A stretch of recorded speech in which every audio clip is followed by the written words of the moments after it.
네. 하나님께서 주시는 복이란 무엇일까요? 오늘 본문에 예수님께서 제자들에게 하시는 말씀이 복이 아닐까 생각해 보거든요.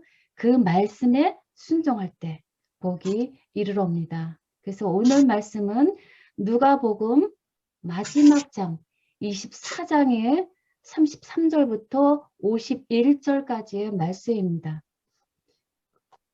예수님이 이 땅에서의 마지막 모습을 담은 이야기예요. 그래서 그만큼 이 말씀의 의미가 크다고 볼 수 있죠.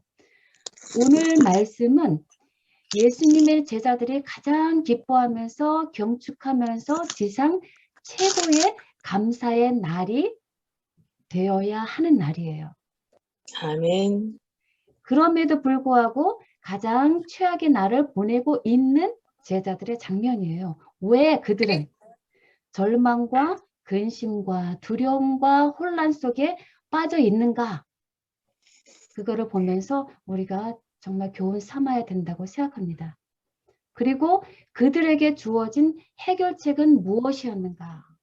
그걸 주의 깊게 살펴봐야 되겠습니다. 그래서 혹 현재 지금 어둡고 절망과 두려운 처지에 계시다면 이 말씀으로 딛고 일어서시기를 바랍니다. 또 앞으로 다가올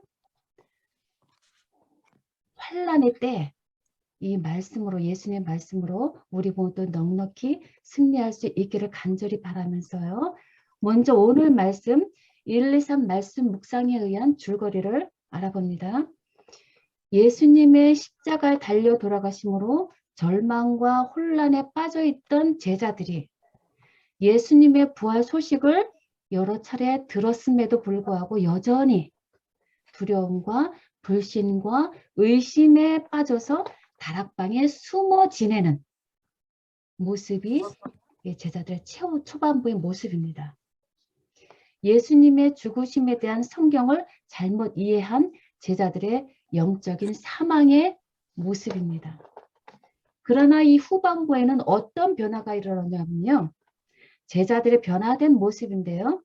약속과 축복들이 이들어왔습니다. 어떤 거냐면요. 그들이 성경의 말씀을 정확하게 깨닫게 되었고요. 예수님의 증인으로서의 축복을 받게 되었고요. 성령 주실 것을 약속받았고요. 그리고 예수님의 승천하시는 놀라운 모습을 친히 보았고요.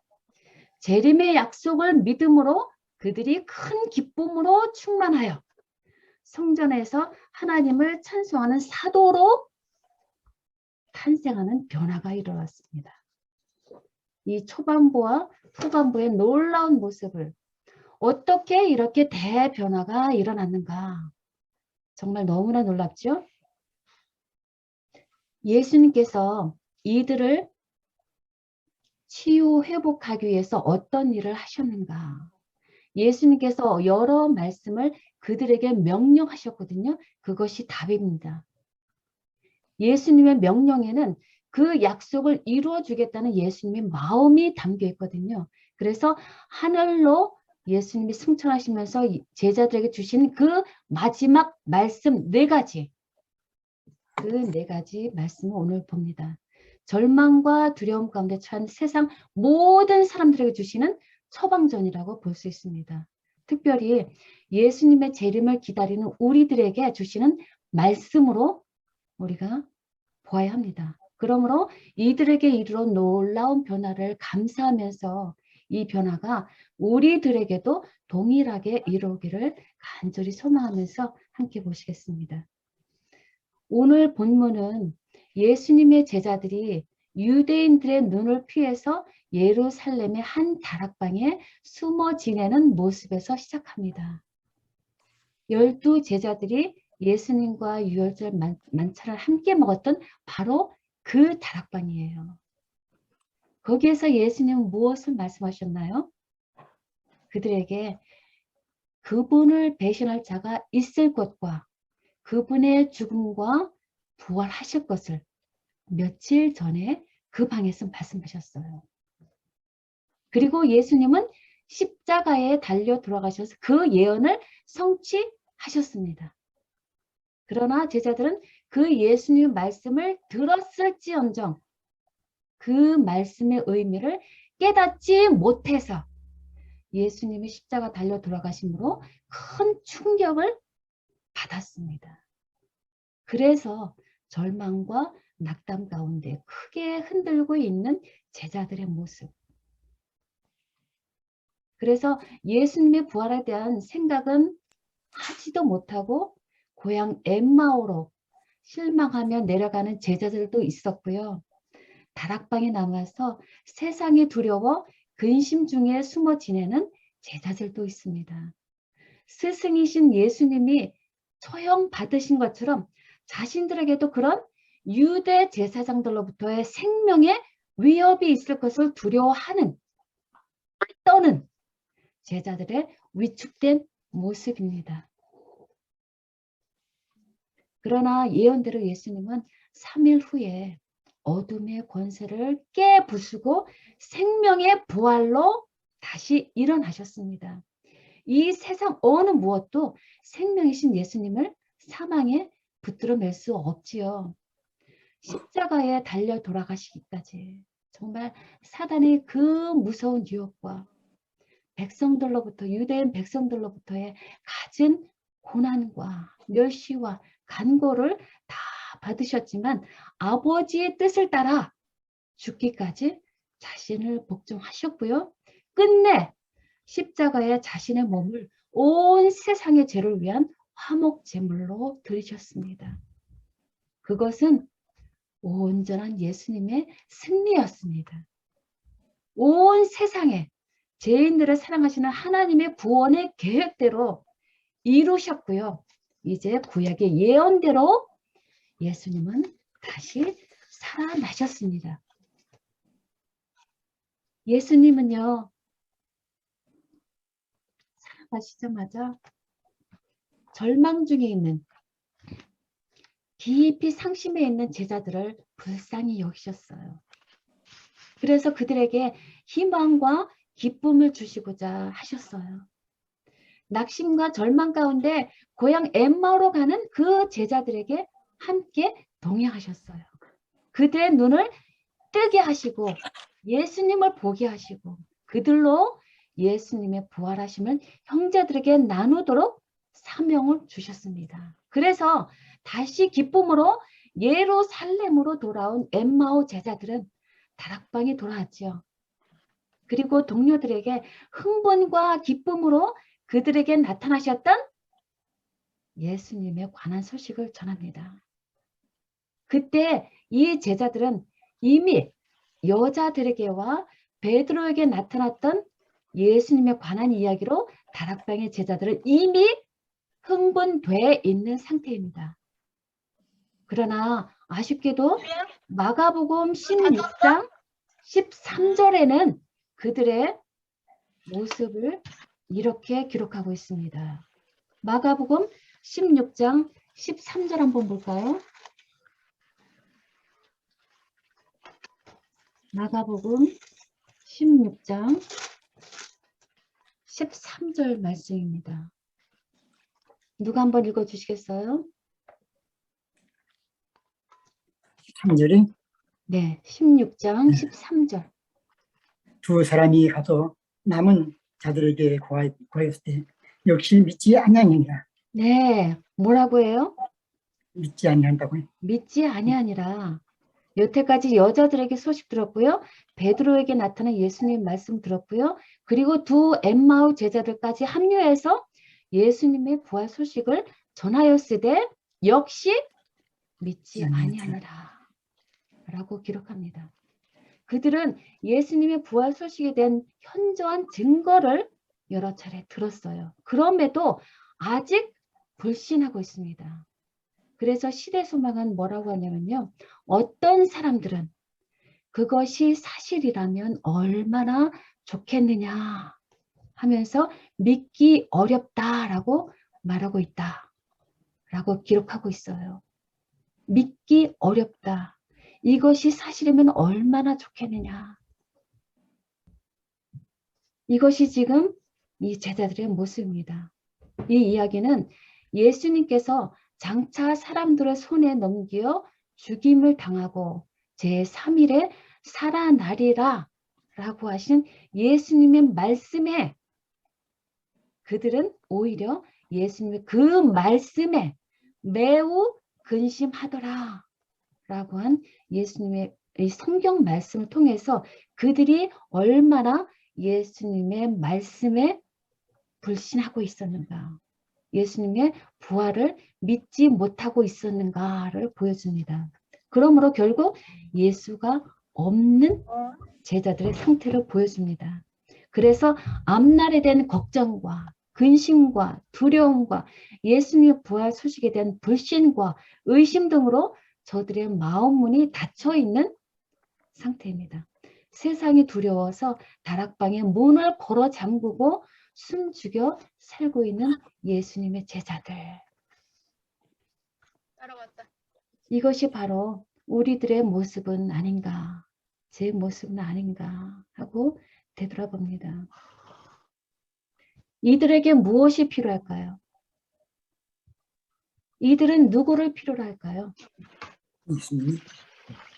참으로 예수님의 임재가 절실히 필요한 그때 예수님께서 나타나셨습니다. 그들의 대화 가운데 예수께서 친히 그 가운데 서서 말씀하십니다. 누가복음 24장 예수님께서 어떤 말씀으로 그들에게 가장 먼저 말씀을 위로를 주셨나요? 누가복음 24장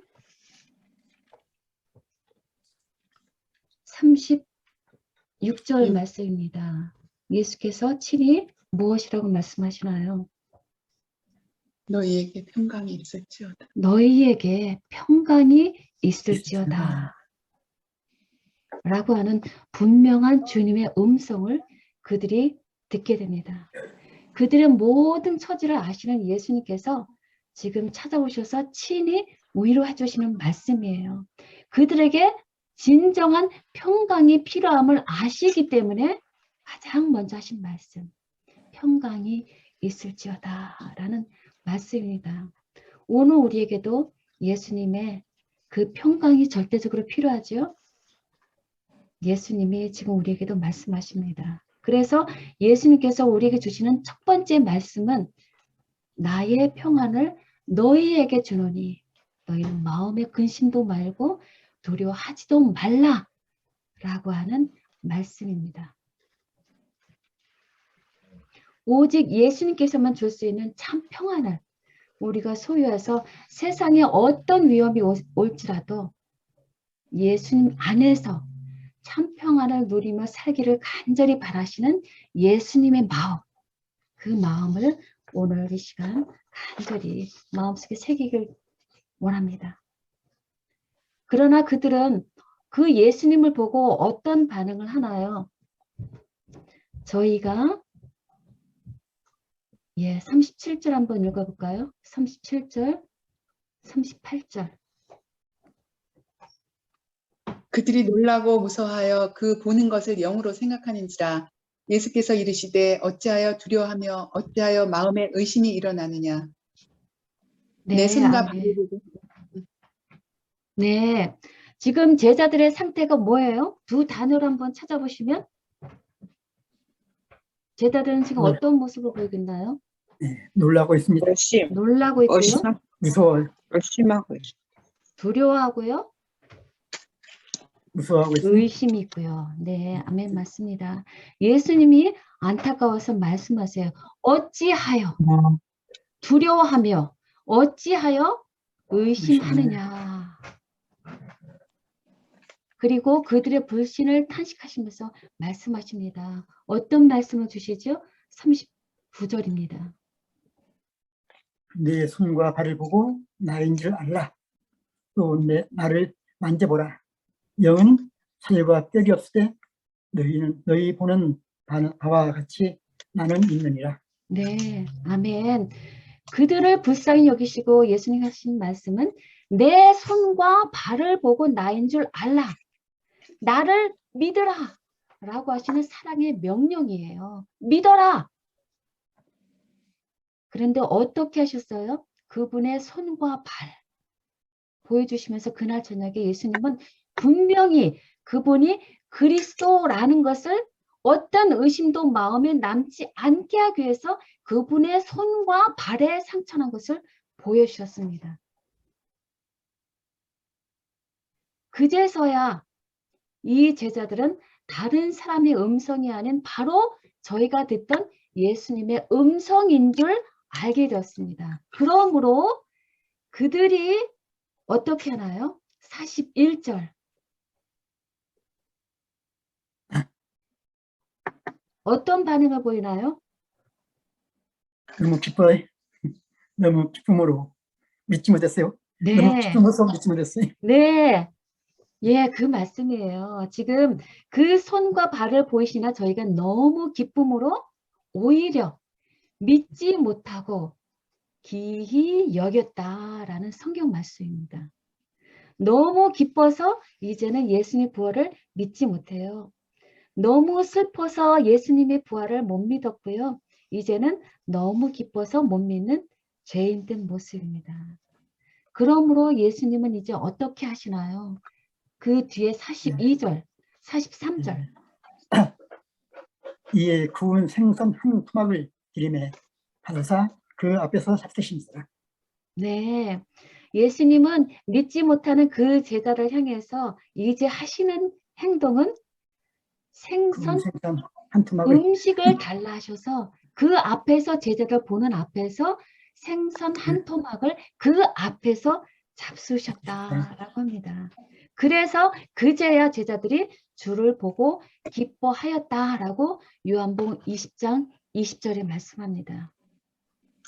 예수님은요, 믿음에 더진 제자들에게 예수님을 믿게 하기 위해서 어떻게 하셨냐면요, 시각을, 청각을, 촉각을 허락하게 하셨고요. 그리고 지금은 음식을 먹는 것으로 예수님은 제자들을 깨우쳐 주셨습니다. 이렇게 예수님은 우리가 그분을 향해서 마음문 열기를 간절히 원하십니다. 그리고 우리가 함께 유하기를 원하십니다. 그래서 요한계시록 3장 20절에 말씀하셨죠. 볼지어다. 내가 문 밖에 서서 두드리노니 누구든지 내 음성을 듣고 문을 열면 내가 그에게로 들어가 그로 더불어 먹고 그는 나로 더불어 먹으리라 라는 말씀을 하십니다. 이제 제자들은 말로 표현할 수 없는 기쁨으로 믿음과 기쁨으로 부활하신 예수님을 인정했습니다.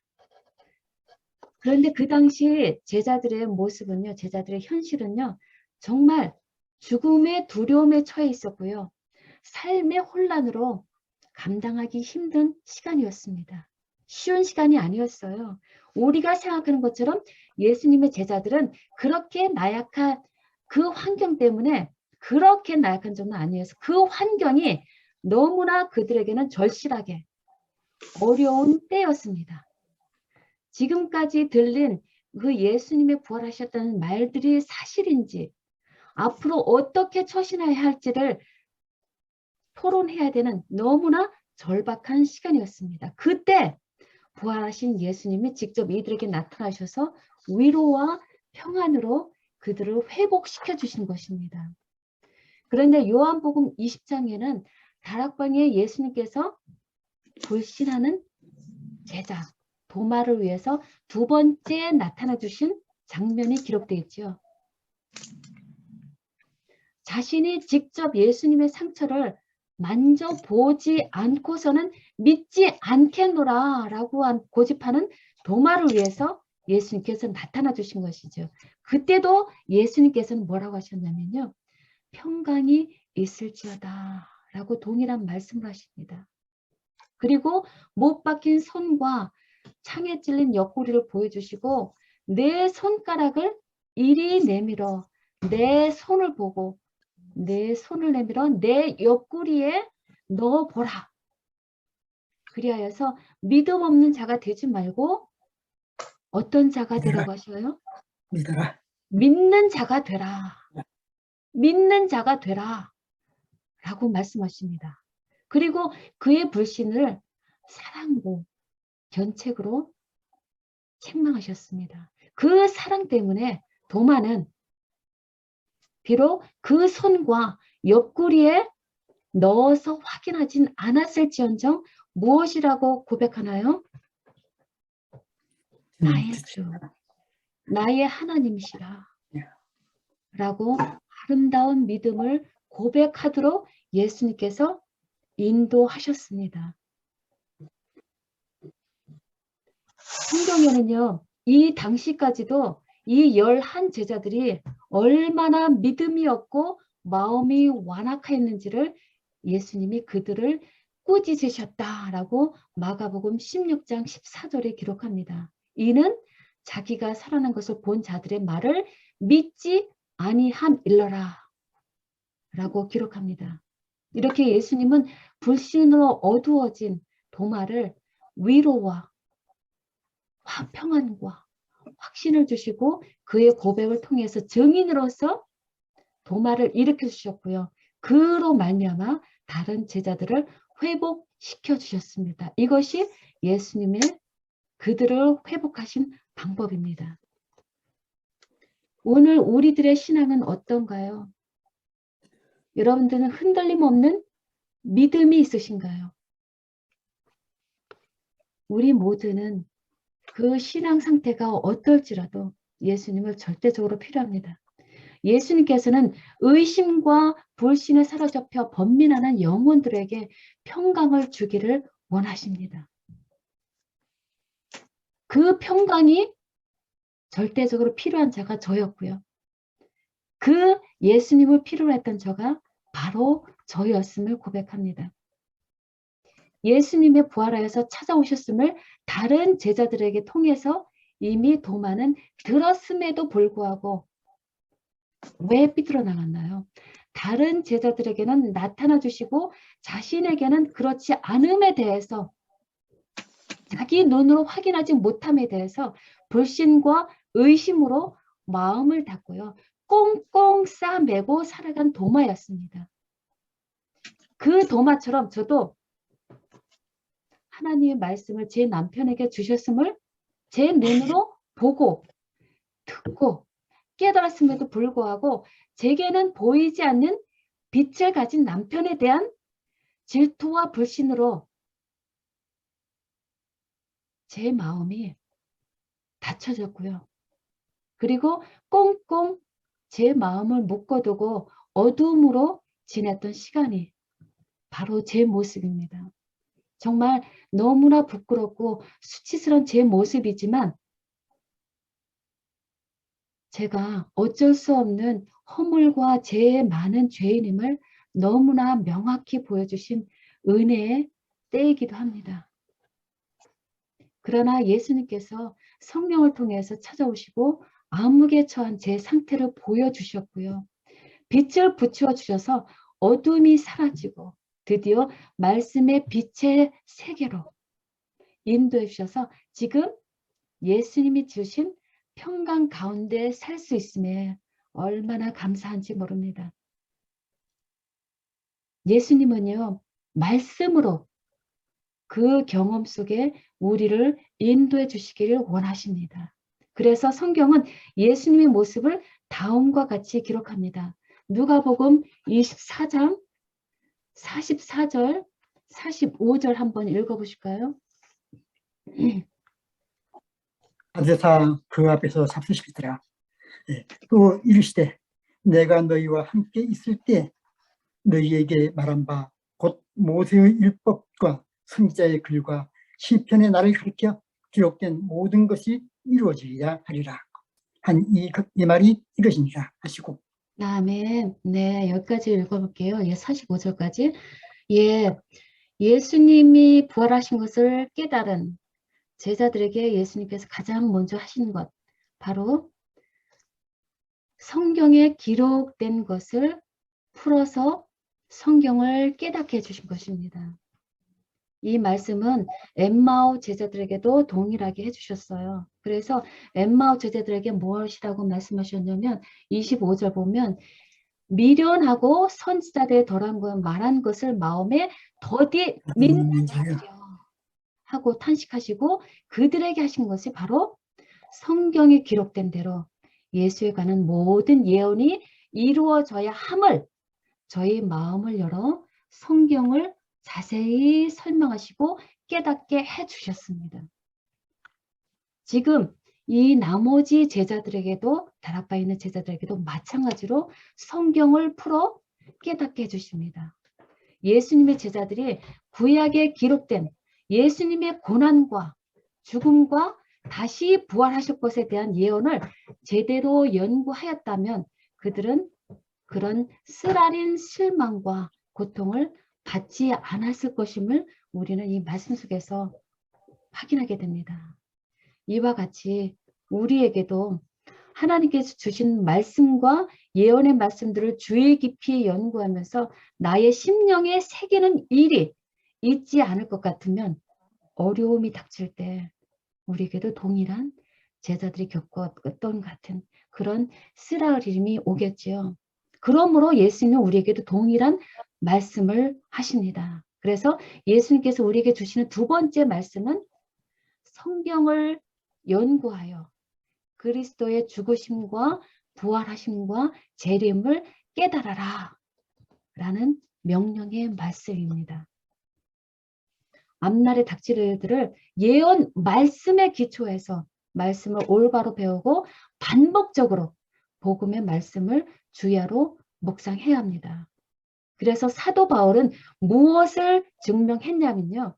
사도행전 17장 3절 보면 그리스도가 해를 받고 죽은 자 가운데서 다시 살아나신 분이 예수, 곧 그리스도이심을 증명했다 라고 말씀합니다. 바로 그 독생자 예수를 우리도 성경에서 찾아 깨달아야 하는 것입니다.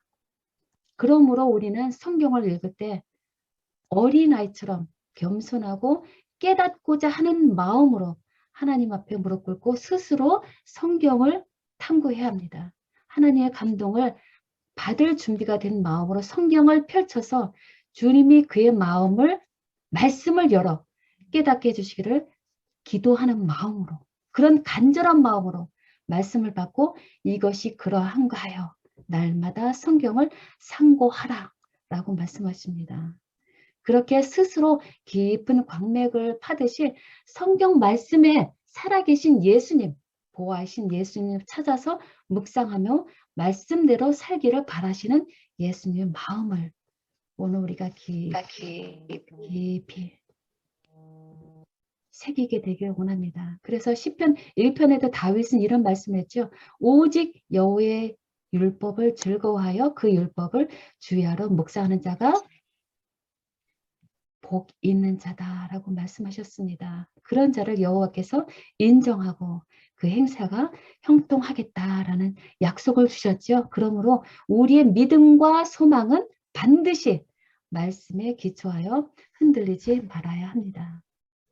그리고 예수님은 어떤 말씀을 주셨냐면요. 이제 여기 누가복음 보면 너희가 이 모든 일의 증인이라 라고 48절에 기록합니다.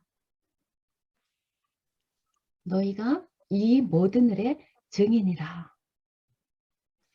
요한복음 20장에는 같은 맥락에 이런 말씀하세요. 아버지께서는 나를 보내신 것 같이 나도 너희를 보내노라. 증인으로 보낸다라고 동일한 말씀하십니다. 제자들이 예수님과 동행하면서 보고 듣고 만지고 깨달은 것들의 증인으로 살아가야 한다는 말씀이죠. 그래서 구체적으로 어떤 것의 증인이어야 되냐 하면 누가복음 24장 46절 47절의 말씀입니다. 46절 47절 읽어주시겠어요? 또 이르시되 이같이 그리스도가 고난을 받고 제3일에 죽은 자 가운데서 살아나신 것 같이 또 이와 같이 그의 이름으로 제 사함을 얻게 하는 회개가 예루살렘으로부터 시작하여 모든 민족에게 전파될 것이니라. 그것이 기록된 일입니다. 아멘. 네, 그것에 증인이 되라라고 말씀하십니다. 그래서 46절, 47절에 두 가지 말씀을 기록하고 있죠. 첫 번째는 예수님에 관한 예언이 그대로 성취된 것을 본 제자들이 온 세상에 이 복음을 전해야 할 막중한 증인의 사명을 받았다는 것입니다. 바로 예수님의 고난과 3일 후에 부활하신 그것에 대한 증인으로서 세상에 전하라라는 말씀이고요. 또 하나는 예수님의 이름을 믿음으로 제 사함을 얻게 되는 회개가 있을 것임을 증인하라, 전달하라라는 이 두 가지의 말씀을 명령하셨습니다. 그러므로 예수님께는 우리에게 지금 말씀하십니다. 바로 세 번째 말씀입니다. 우리에게도 증인으로서의 삶을 살아야 한다라는 말씀입니다. 그럼 우리는 무엇의 증인이 되어야 할까요? 마찬가지입니다. 예수님의 죽으심과 부활하심과 장차 있을 재림을 전해야 합니다. 그리고 예수님의 이름으로 죄 사함의 회개가 있을 것을 전함으로 그들이 예수님께 돌아오도록 세상의 증인으로 살아라 라고 말씀하십니다. 이렇게 회개하는 자에게 예수님 복음의 능력을 더하시죠. 그래서 오늘날 우리는 부활한 구주를 믿는 자들로서 그리스도 예수 안에는 구원의 도에 대해서 보고 듣고 아는 것들을 증거할 특권이 있습니다. 그래서 디모데후서 2장 2절 말씀 보면 확실하게 우리에게 주시는 명령의 말씀이 있습니다. 디모데후서 2장 2절 말씀 볼까요? 명령의 말씀입니다. 디모데후서 2장 2절 말씀인데요. 이거는 명령이자 예수님께서 이루어 주시겠다고 하는 약속의 말씀도 됩니다. 디모데후서 2장 2절 말씀입니다.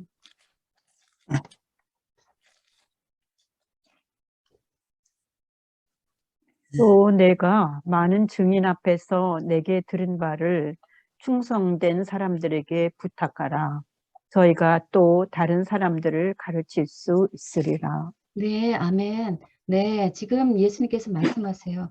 많은 증인 앞에서 내게 들은 바를 충성된 사람들에게 부탁하라. 라는 말씀은 가르치라는 말씀이죠. 가르치라. 증언하라. 라는 말씀이죠. 그리고 그들이 또 다른 사람들을 가르칠 수 있으리라 라고 하는 말씀은 예수님께서 그 일을 하도록 성령을 통해서 이루어 주시겠다라고 하는 약속의 말씀입니다. 이 명령의 말씀 우리에게 허락하셨습니다. 그리고 예수님께서 이제 누가복음 24장 다시 돌아오시면 예수님께서 주시는 네 번째 말씀이 들어 있습니다. 바로 49절 말씀입니다. 어떤 말씀을 하셨나요? 볼지어다 내가 내 아버지의 약속하신 것을 너희에게 보내리니 너희는 이로부터 능력을 입히울 때까지 이 성에서 유하라 하십니다. 아멘. 네, 여기도 지금 명령의 말씀이에요. 어떤 명령이 지금 보이시나요? 성령이 임할 때까지 기다리라. 유하라. 네, 아멘. 이 성에 유하라. 언제까지요? 성령이 위로부터 오실 때까지. 능력이 입히움을 받을 때까지 이 예루살렘에 유하라 라는 명령의 말씀입니다. 이것은 제자들에게 약속하신 성령이 임할 때까지 기도하며 기다리라 라는 말씀이죠. 예수님은 이렇게 부활 후에 40일 동안을 제자들과 함께 하셨어요. 그런데 그 시간은 단지 실망에 빠진 그들을 위로하는 데서 그친 것이 아니라 그들이 하나님 사업을 잘 감당하도록 준비시키신 시간입니다. 그 귀중한 시간을 지금까지 그들이 이해하지 못했던 것들과 그 모든 예언들이 성취될 것을 보여주신 아주 귀중한 시간입니다. 그들을 위해서 그리고 돕는 보혜사, 진리의 성령을 보내시겠다라고 하시는 약속의 말씀이 지금 바로 읽으신 그 약속입니다. 제자들은 그래서 그 성령의 강림하심을 믿고 기도로 간구하며 예루살렘 성에 기다려 했습니다. 왜냐하면 그들이 사업에 성공하려면 성령의 능력을 받아야만 했기 때문이죠. 인간의 힘이나 지혜로가 아니라 하나님의 능력으로 복음이 전파되기 때문입니다. 이 성령의 약속은 우리에게도 주신 약속이죠. 이 성령을 우리에게 허락하셨고요. 하나님의 일을 마치도록 하나님은 이미 계획하셨고요. 우리는 그를 믿고 온전한 마음으로 성령을 간절히 구하면서 우리의 남은 시간을 최선을 다하며 살아야 합니다. 그리고 이제 누가복음 24장 마지막 절, 이제 4절이 남았는데요. 정말 귀중한 장면입니다. 이것은 예수님께서 제자들을 두고 하늘 아버지께로 돌아가시는 장면을 기록한 장면입니다.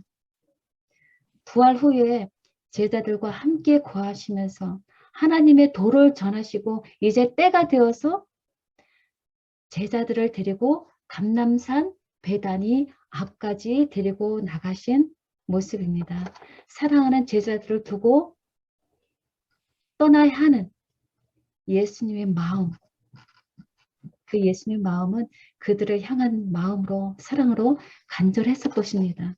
그래서 예수님은 정말 제자들을 끝까지 사랑하셨고요.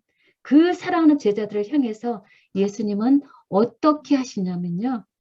우리 50절 한번 읽어보실까요? 50절. 예수께서 저희를 들고 베다니를 앞까지 나아가사 손을 들어 저희에게 축복하시더니. 아멘. 예수님이 지금 떠나가시면서 제자들에게 어떻게 하세요? 축복하셨습니다. 손을 들어. 당신의 손을 들어 그 사랑하는 제자들을 안기라도 하듯이 손을 들어서 사랑하는 제자들에게 축복의 말씀을 하십니다. 축복을 주고 싶어 하세요. 복을 주고 싶어 하시는 예수님의 마음. 어떤 말씀으로 마지막 축복을 하셨을까요? 어떤 말씀을 주셨을까요? 밑장에 나오는 거. 네, 마태복음 28장 20절 보면 내가 너희에게 분부한 모든 것을 가르쳐 지키게 하라. 볼지어다 내가 세상 끝날까지 너희와 항상 함께 있으리라 라는 말씀을 주셨고요. 그것이 마지막 말씀이 아닐까. 그리고 사도행전 1장에도 보면 예수님께서 하늘로 올라가시면서 하신 말씀을 기록하고 있죠. 오직 예수님께서 성령이 너희에게 임할 때까지 권능을 받고 예루살렘 사람과 온 유대와 사마리아 땅끝까지 이르러 내 증인이 되리라.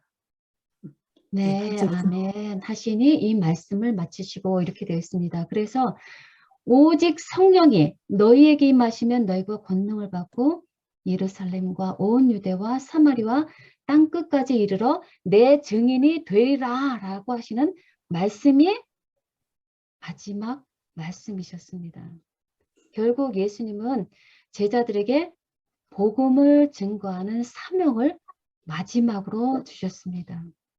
그리고 그것을 이루기 위해서 약속하신 성령, 그 성령을 반드시 보내서 내가 항상 너희와 함께 있으리라 라고 하는 약속을, 위로를 제자들에게 주셨습니다. 예수님은 제자들이 예수님의 오심을 한가로이 기다릴 것이 아니라 성령의 힘을 입어서 하나님의 사역을 감당해야 하는 막중한 책임을 주신 것입니다. 그리고 이제 누가복음 24장에 다시 돌아오시면 그렇게 축복하실 때 이제 어떤 장면이 이르러 오나요? 51절입니다. 51절 축복하실 읽어주시겠어요? 때 저희를 떠나 하늘로 올리우시니. 아멘. 네, 축복하실 때 예수님께서 강력한 초능력적인 끌어당기는 힘에 의해서 예수님이 저희를 떠나서 하늘로 올리워 가셨습니다. 올리워 가셨어요. 말씀이 육신에 대해서 이 땅에 오셔서 죄인을 구원하시기로 작성하셨던 그 3년 반의 여정을 마치시고 이제 예수님께서 하나님의 보좌를 향해 지금 가시는 길입니다. 가장 놀라운 마지막 이적을 지금 제자들이 보고 있습니다. 이를 바라보는 제자들에게 천사 두 사람이 그들을 위로하는 말씀이 사도행전 1장 11절의 말씀이죠. 그렇게 갈릴리 사람들아, 안타까워하는 제자들을 향해서 어떤 갈릴리 말씀이 사람들아 어떻게 서서 주어졌나요? 하늘을 보냐. 너희 가운데서 올리우신 이 가운데서 하늘로 올리우신 이 예수는 하늘로 가심을 본 그대로 오시리라. 네, 다시 그들을 데리러 오시겠다는 너무나 귀한 재림의 약속을 주시고 가셨습니다. 이거 원고 16페이지 1890년에는 그에 관한 말씀을 이렇게 기록하고 있어요. 그리스도는 사람의 자격으로 하늘에 오르셨다. 그는 인성을 입으시고 하늘 궁정에 들어가셨다. 그는 하나님의 도성에 있는 모든 인간을 성령하신 분으로서 아버지 앞에서 그들을 내 손바닥에 새겼나이다 라고 말씀하시며 탄원에 오셨던 분으로 영원한 시대를 통해서 인성을 입고 계실 것이다. 그의 손바닥에는 그가 받은 상처의 흉터를 지니고 있을 것이다. 그는 사람으로서 인류의 대속주요 보증인이시다. 그는 사람으로 항상 살아서 우리를 위해 중보하고 계시며 그분을 사랑하는 모든 사람을 위하여 처소를 예비하고 계신다. 그분은 그의 자녀들을 받으시기 위해 능력과 영광으로 다시 오실 것이다. 라는 말씀을 기록하셨습니다. 이제 제자들은 더 이상 슬프지 않습니다. 두렵지도 않습니다. 사랑하는 구주이신 예수님의 승천하신 모습은 그들로 하여금 더욱 예수님을 사랑하게 됐고요. 그분께 대한 진정한 두려움으로 그분께 경배하게 합니다. 그래서 우리 52절 한번 읽어보실까요?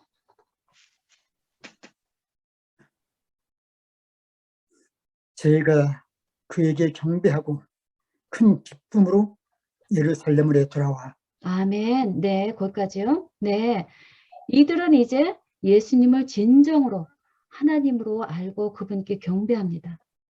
그리고 큰 기쁨으로 예루살렘에 돌아가. 어떻게 해요? 큰 돌아가. 기쁨으로. 예루살렘에 들어가. 예, 큰 기쁨으로 예루살렘에 돌아갑니다.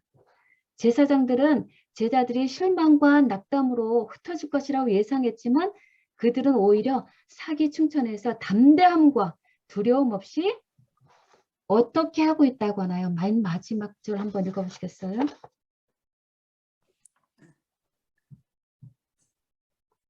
네. 늘 성전에 있어 하나님을 찬송하니라. 네.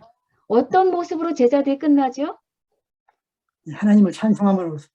늘 성전에서 하나님을 찬송하니라 라고 누가복음은 끝을 맺습니다. 그러면 아까 제가 1, 2, 3 복음에서 처음 말씀드렸어요. 제자들의 첫 모습 어떻다고 말씀하죠? 첫 번째 장소가 어디였나요? 다락방에서 어떻게 지냈죠? 기도하고 있을 때 예수님 오셨죠. 아니요. 첫 번째 우리 처음에 시작할 때 초반부에서 제자들의 모습은 다락방에서 어떤 모습이었죠? 기도하고 절망과 있었잖아. 의심과 숨어 두려움. 있었어요. 의심과 가운데. 두려움으로 숨어 지냈다. 예, 숨어 숨어 있어요. 지냈어요. 다락방에서 숨어 지냈다. 그러나 지금 마지막은 어떻게 끝나나요? 기쁨으로 나가서. 늘 성전에서 하나님을 찬송. 네, 늘 성전에 있어 하나님을 찬송하는 자로 변화가 되었습니다. 이 두 모습의 변화를 지금 보시나요? 다락방에 숨어 지냈던 자들이 지금은 이제 하나님의 집, 내 아버지 예수님의 집, 성전에 늘 있어 하나님을 찬송하는 자로 변화가 왔습니다. 예수님의 제자들이요, 그들에게 맡겨주신 증인으로서 사명을 가지고 힘차게 일을 감당할 마음의 준비가 되었습니다. 게다가 예수님이 승천하신 지 10일 후에 내린 성령은 그들에게 큰 능력을 주어서 이제 사도들이 예수님을 즉시 증거하는 모습을 우리가 사도행전에서 보죠. 그래서 예수님의 명령대로 증거함으로 성령의 능력으로 하루에 3,000명을 회심시키는 놀라운 일이 일어났음을, 그리고 성령의 지도와 깨닫게 하는 능력 아래서 교회가 놀라운 성장을 경험했음을 우리는 여기서 보여줍니다. 그래서 사도들은 이제는 더 이상 그리스도의 증인들이라고 인정하기를 결코 주저하지 않고요. 아니, 오히려 자신의 목숨을 예수님을 위해서 내놓기를 기뻐하는 자들로 변화되었습니다. 큰 기쁨과 믿음으로 저희 주님이 위탁하신 바로 그 예수님과 함께 하셨던 그 예수님을 증거했습니다. 그래서 사도행전은 이들이 성령 충만함을 받아서 담대히 하나님의 사업에 나서는 모습을 기록했는데, 어떤 모습을 기록하고 있냐면요, 우리가 이 일에 다 증인이로다 라는 말씀을 여러 번 기록합니다. 사도행전 2장, 3장, 5장, 10장 이런 데 보면 모든 말씀을 이들이 증인할 때 우리가 이 일에 증인이로다 라고 하면서 하나님의 사업과 진리를 위해서 담대히 하나님의 말씀을 전한 그들의 모습을 여기서 우리가 확인해 볼 수 있습니다. 그래서 특히 성전에서 이제는 지도자들의 눈치를 두려워하는 것이 아니라 구주의 죽으심과 부활하심, 그리고 승천하셔서 자신들을 위한 하늘 처소를 예비하고 계시는 예수님을 증거하는 그들의 모습을 여기서 우리가 찾아볼 수 있습니다.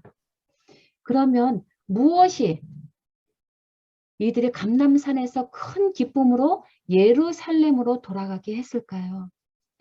어떻게 다락방에서 슬픔과 절망으로 숨어 지내던 이 제자들이 이런 변화를 가져올게 되었을까요? 믿음의 확신. 네, 다락방에 찾아오신 부활하신 예수님을 보았습니다. 믿었어요. 예, 부활하신 예수님을 보고 믿었습니다. 믿었어요. 그리고 예수님 주신 말씀, 바로 두려워하지 말고 평강이 있으라. 성경을 올바로 깨달아라. 회개하고 나의 증인이 되어라. 성령의 약속을 기도로 기다려라 라고 하는 말씀을 힘입은 때문입니다. 그리고 무엇보다도 그들을 데리러 다시 돌아오겠다는 재림의 약속을 확실히 믿었기 때문입니다. 좋기 때문에. 그러므로 오늘 우리들에게 혹시 세상의 여러 요인들로 인해서 두려움과 절망과 근심과 아픔이 있다면, 위축된 상태에 있다면 우리에게 주시는 이 예수님의 말씀이 그 해결이 되겠죠. 그 처방전이 되겠죠. 예수님께서 주신 사명과 그것을 이루도록 성령을 약속하셨고요.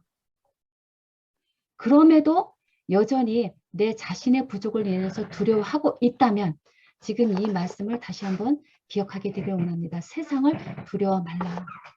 성경 말씀을 더욱 알고 증인의 삶을 실천하라. 그리고 성령을 주실 것을 기도로 간구하며 그 역사를 이루어 주실 것을 믿음으로 감사 찬송하는 우리가 되면 좋겠습니다. 그래서 정말 부활한 구주를 믿는 자들로서 그리스도 예수 안에 있는 구원의 도에 대해서 보고 들은 것을 증거하는 이 특권과 사명이 우리에게 주어졌다는 것은 얼마나 정말 귀한 것인지 모릅니다. 그것을 기쁨과 담대함으로 세상에도 알릴 수 있도록 우리에게 성령의 능력 주시기를 우리 모두 다 간구하고 계시는 줄 믿습니다.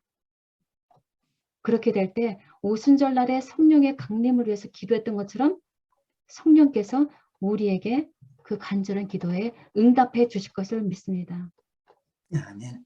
그래서 우리에게도 이런 사도들과 같이 지혜와 담대함을 주셔서 온전히 주님을 증거하는 일이 우리에게도 일어나게 될 줄 믿고요. 그것을 이루도록 도와주실 수 믿습니다. 그리고 무엇보다도 우리에게 주신 놀라운 약속, 올라가신 그대로 다시 우리를 데리러 오겠다라고 하신 그 예수님의 약속, 그 약속을 인해서 이 시간 그리고 앞으로 힘차게 기쁨으로 사시게 되길 바랍니다. 아무쪼록 주님 오시는 그날까지 정말 함께 기쁨으로 여기에 계신 모든 분들이 하나님께서 엮어주신 이 믿음의 형제로 서로 용기 주며 믿음을 복돋아 주면서 함께 예수님의 일을 감당해 나가는 우리 모두가 되시기를 간절히 바라면서 오늘 말씀 마칩니다.